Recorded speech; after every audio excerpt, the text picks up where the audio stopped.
کہ اب اس معجزے سے انکار کرنا تھا نا، کہ موسیٰ علیہ السلام کا عصا تھا اور یہ معجزہ نہیں دیا گیا تھا، اور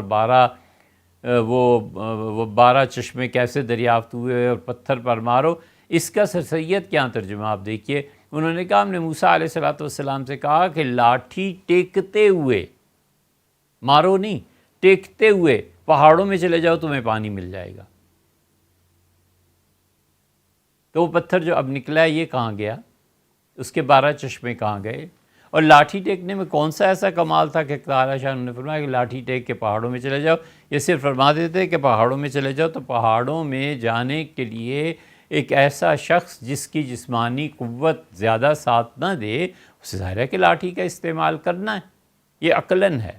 اور ہم تو کہتے ہیں کہ اس میں معجزہ تھا، کرامت تھی، یہ چیزیں تھیں. اب یہ معجزات کی تعویل ہو رہی ہے، ایک ابن رشد کی بتا دی، ایک آپ کو سر سید کی بتا دی. بہت چیزیں ایسی ملیں گی کہ پڑھ کے ہنسی آتی ہے کہ کم سے کم اتنا ڈھنگ تو ہونا چاہیے تھا کہ آدمی بات لکھتا یا کرتا تو خود اس کی بات عقل کے خلاف نہ ہوتی.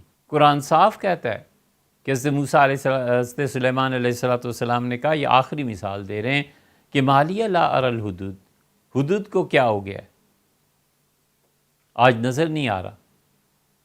حدود آ کے بتائے گا یہ پرندہ کہ کیوں نہیں ہے، لَأَذْبَحَنَّهُ، میں ضرور سے ذبح کر دوں گا، کیوں نہیں فوج میں، یا پھر وہ واضح دلیل دے گا کہ میں کیوں نہیں.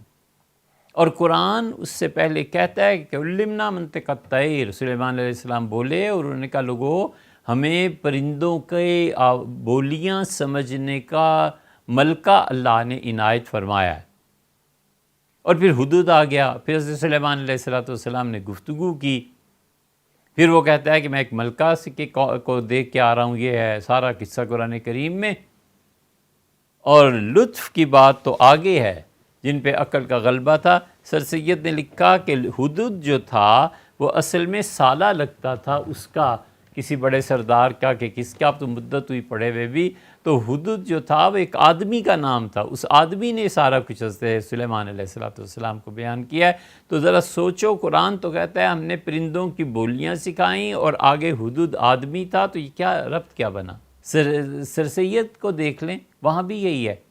ایک طرف وہ معجزات اور ان چیزوں کے انکار پر زور لگا دیتے ہیں کہ ایسے ہوا اور ایسے ہوا، اور حدود کس کا سالہ تھا اور آدمی تھا، اور لاٹھی ٹیک ہو رہے، یہ ساری چیزیں.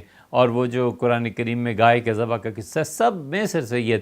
لیکن دوسری طرف جب اپنے پہ بیتتی ہے نا، تو حضرت غلام علی صاحب رحمۃ اللہ علیہ کی اتنی بڑی بڑی چیزیں لکھتے ہیں کہ پڑھ کے ہنسی آتی کہ میرے والد بیمار تھے اور ان کو یہ مرض ہو گیا تھا، اور حضرت غلام علی صاحب رحمۃ اللہ علیہ قبلہ کی دعاؤں سے اور ان کی کرامت سے میرے والد ٹھیک ہو گئے.